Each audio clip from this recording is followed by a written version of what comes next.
Let me just go ahead and lift this up, and I cannot tell you how good this thing smells right now. Oh, I'm just so happy with how this turned out. Whoa, that syrup does not... I think I might have burned the caramel somehow, but I'm not sure how I did that because the caramel doesn't look burnt at all. But I'll probably have to make this again, and we'll see how this turns out. Alrighty, so it's been a few days. I'm going to try making my round 2 of the peach Tarte Tatin. So I'm just going to cut up the... Oh no! Okay, well I just realized that I cut this peach the wrong way. That might be okay. So I have my peaches here. Let me just check the old ones. They're a little mushy, but that is actually okay, I think, because these are a little bit drier now than my fresh peaches. Okay, so I'm going to do this a little bit in reverse this time. I'm going to add the peaches in first. I'm going to try to start reducing some of the juices out of them, and then I'll add the caramel. I'll add the sugar to make the caramel, because I think because we're not baking these as long as Melissa was calling for, that pan was just preheating for a few minutes, which is why it's hot already. What I'll actually do is I'll add just a little bit of water.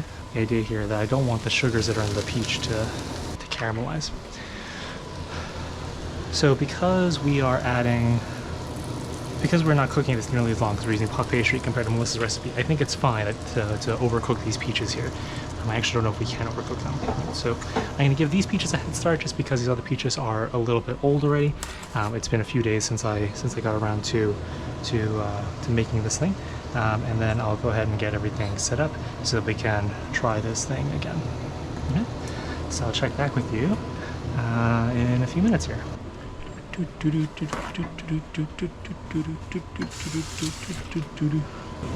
Okay, so it's been about 4 minutes or so since I put these in here for the first time. I'm just going to flip these so that they're all on their opposite side. This is looking good here. I'm going to let this go for a few more minutes, and then I will add the sugar and the remaining peaches and everything else. You might see me stirring a lot in here, and the main reason for that, stirring and adding water. And the main reason for both those things is that because my last caramel burned, I'm being highly cognizant of trying not to let anything burn in here. And I might be going a little bit too far in response, but like I don't want any of these bits on the bottom to get stuck. I'm constantly moving the peach to make sure that the peach doesn't get stuck and start burning on the pan. And I'm trying to constantly stir the water because I can see, like here for example, that the water is there was a brown spot on the water here a couple minutes ago, and that told me that there were sugars there, and the sugars are what will burn. As I'm watching this, I'm realizing what I probably should have done is just roasted the peaches. I think that's something that Claire does in her apple Tarte Tatin video, or I guess I should just call it. I think Tarte Tatin is just assumed to be apple, so I don't know. I think apple Tarte Tatin might be a bit redundant, but in one of her earlier videos on her own independent channel, after she led Bon Appetit, one of the first things she made was a Tarte Tatin. And I remember that she was roasting the apples beforehand. Well, I feel like the effect will be the same. Okay, so these peaches I'm going to let this water, these peaches have been going for 8 minutes total on that 4-inch side. I'm going to let the water, the remaining water here is almost all gone. I'm going to let it go a little bit further, right? I'm going to get these remaining peaches in there now. Okay, so I want to go quickly here. So I already have my sugar measured out, right? This is 3/8 of a cup. I'm just going to go ahead and sprinkle this all over in here. I'm going to get a little bit more water because remember that water is all gone now. I need like 1/8 of a cup of water. I think that's okay. Okay, that sugar should start melting. I'm going to get a little bit of salt in here. And again, I'm doing, oh, actually that's really quite a bit of peaches. Let me just do a little more salt.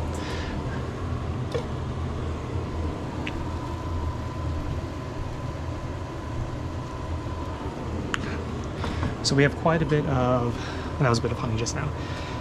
We have quite a bit of peaches in here, and I just want to make sure that we reduce the peaches faster than we did last time. So I think I burned the caramel last time, and I think the reason why I burned the caramel was because I spent too long on the stove trying to reduce the syrup. I did have an embarrassing incident with the puff pastry, so that is also a contributing factor. Let me just double check. Where are the baking instructions?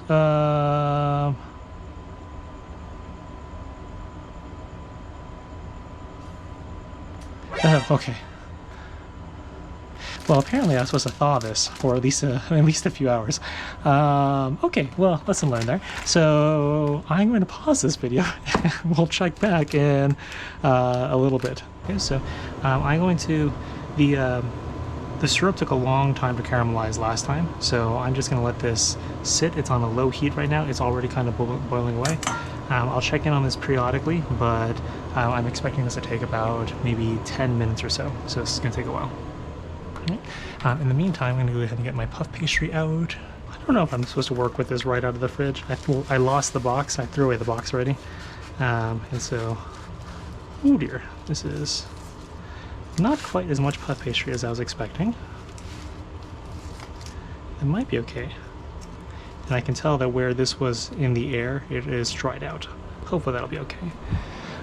So I'll just throw a hodgepodge of the puff pastry onto here when we are ready to go. I'll just try to make sure that it's roughly covered. It's going to be on the bottom anyway, so the shape of the puff pastry won't really matter, I think.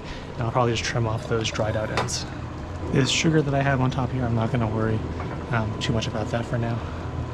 So as I'm thinking about this, I realized that I need to add the butter later, and I'm not sure how the butter is going to work here because I have my peaches in here already. The sugar is probably never going to reach the same caramel, the milk chocolate coloring that I had before, so I'll need to think a little bit about how I want to incorporate the butter in here, especially because I'm not going to be able to really mix the butter into the sugar. Okay, so it has been about 5 minutes here, and not much has changed visually on the outside here, but I can actually tell that the bubbles, the types of bubbles that I'm getting have changed a little bit, right? So these bubbles they're like slower. I don't know if that makes sense, but I suspect that means that I'm starting to boil off a lot of the water that was already here, right? So what I'm going to do is I'm just going to go ahead and flip the moment I flip that over, I could smell peaches in the air. Okay, so I'm going to go ahead and flip all these peaches so that they're cooking on their other side now. Should also get all that sugar I got here, for example. That one I flipped at the very beginning, so that's why I didn't flip it just now. Okay.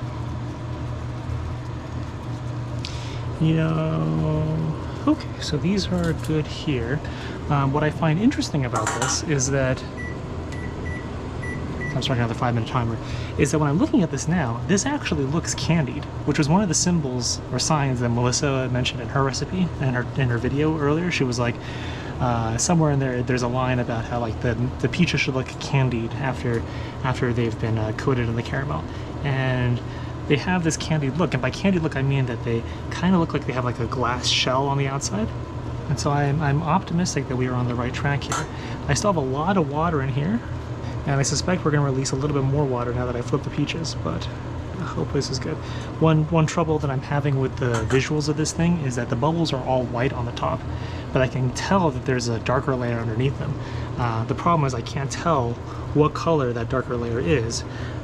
When I was doing this the first round, I didn't have the peaches in there, and so the bubbles kind of faded away, and I could see the color of the liquid under the peaches, but I can't do that now. So I'm just going to trust that because the last time took several minutes, many minutes longer than I expected, this is going to take a similar amount of time, and so I'll just go with it. Oh yeah, in the meantime, let me get the butter ready. So while this is cooking, I can definitely smell peaches in here. Definitely a little bit, I'm just starting to get little hints of caramel. There's like this deeper sugary note, this deeper sweet note that's not the scent of peaches, which reminds me of the caramel. Okay, so it has been about another 5 minutes here, 10 minutes total for these peaches and the sugar. I just want to move these around gently, make sure nothing's stuck on the pan here. Yeah, it feels good. One problem I'm having is that now the smell of the peaches has completely dwarfed any scent of the sugar that I had before. And I don't know if you can tell, but the sugar itself has taken on this purpley color, which I'm guessing is from the peach skins. And so I am really not sure how to tell now if this thing is done. I'm not sure if I'll ever get the caramel scents to come through. I'm gonna take this just a couple minutes further. Because it looks to me like there's a lot of moisture still inside here. With the rate at which these are, the manner in which these are bubbling makes me think there's a lot of moisture here. So I'm going to let this go for a couple more minutes and then I'll add the butter. So while I'm watching this, there was another reference recipe that I was using by America's Test Kitchen, where they were making a peach Tarte Tatin. Their peaches ended up becoming quite a bit lighter in color. I was hoping to, I was really attracted to, the dark color of the peaches in Melissa's recipe. So that's part of the reason why I was using her technique primarily. But I'm trying to remember now what ATK did for their peach Tarte Tatin. Oh, interesting. I am definitely picking up a noticeable change in the aroma here. Yeah, so these bubbles on the outside have become a lot lazier. I think this might be a good time to add the butter. I feel like what I might even want to do is remove these peaches temporarily. Oh yeah. So I can tell that the sugar has become quite stringy based off of how it entered the pan here, right? So I'm a bit worried because I see some brown bits here, but I think this is the skin of the peach, which has become a bit discolored. I just want to make sure that I don't burn the caramel again. And what I will do here is once I add the peaches back in, whatever is left in the pot should have, or in the bowl here, should have cooled down enough that I should be able to taste test this. Remember that I think it's a little bit tricky to taste sugars here, because if you just you can't dip your finger in this, it's way too hot, it'll burn your finger. Okay, so this did not turn into the caramel that I was sort of expecting here, but I think this is okay. I'll go ahead and start putting the peaches back in. That is still very hot on the bottom. Let me just let me turn the heat off here actually. Oh yeah, this doesn't have any kind of burnt taste at all. Okay, this is good. Okay, well, so whatever I've done, I've definitely made like a candied metal pot here, metal bowl. Okay, this is good. I turned the heat off here because I think this is, I don't want to take this too much further here. Let me just go ahead and do a couple of things here. So I didn't want to, this part is basically not useful there. And let's see, what's the best way for me to do this? So I think I'll just cut this in half. So just improvising here a little bit. Again, my theory is that because this is going to end up on the bottom of the pie, it doesn't really matter how nice the crust really ends up looking here. I just realized I forgot to wet the... Oh well, that's okay. So this is going to go into a 400-degree oven for...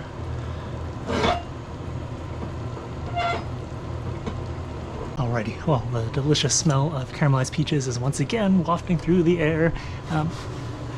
It's been 20 minutes here. I feel like I can take this just a little bit, oops. Take this just a little bit further. So let me just give that another minute or two. Okay, so there we go, that's the timer. Let me just go ahead and turn off everything here because I think, yep, this is good. So we'll just leave that pan in there. Okay, I'll take this up.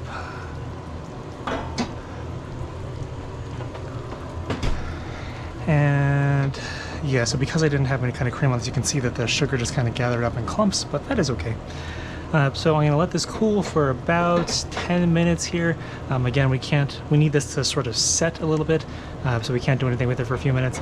And we'll check back. Oh, what I will do though, is I'm going to move the ice cream over to the fridge so that this thing starts getting a little bit softer.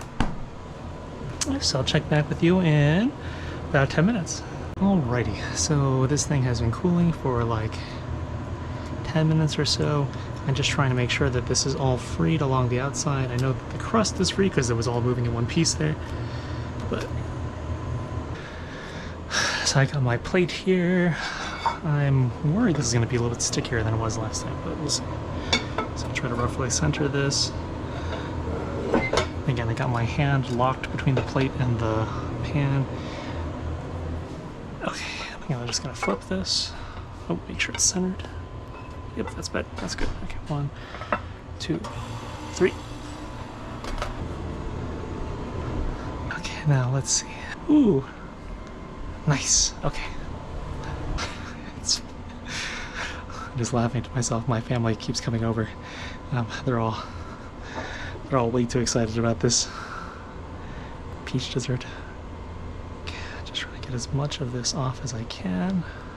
Okay, so now I just need to cut this. Let's see if I can find the seam where I put the puff pastry. Well, this is kind of all falling apart on me, I think because the crust was not in one piece, but that is okay. So we'll just go ahead and get a little bit of this thing served. Okay, I am like cautiously optimistic about this, even though I haven't. This is gonna be the first taste test.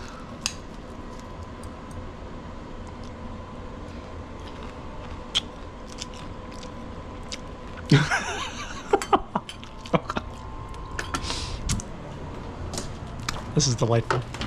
Alrighty. It is sweet, and caramelized. No hint of burnt flavor at all. Yeah, and this is good. I think this will be perfect. Just a little bit of ice cream. See, I only had this thing in the fridge for a few minutes, but that few minutes is all you need because the top layer is exposed to the what starts warming up. Okay. That was delightful. I'm going to get this served up and I'll talk to you guys later.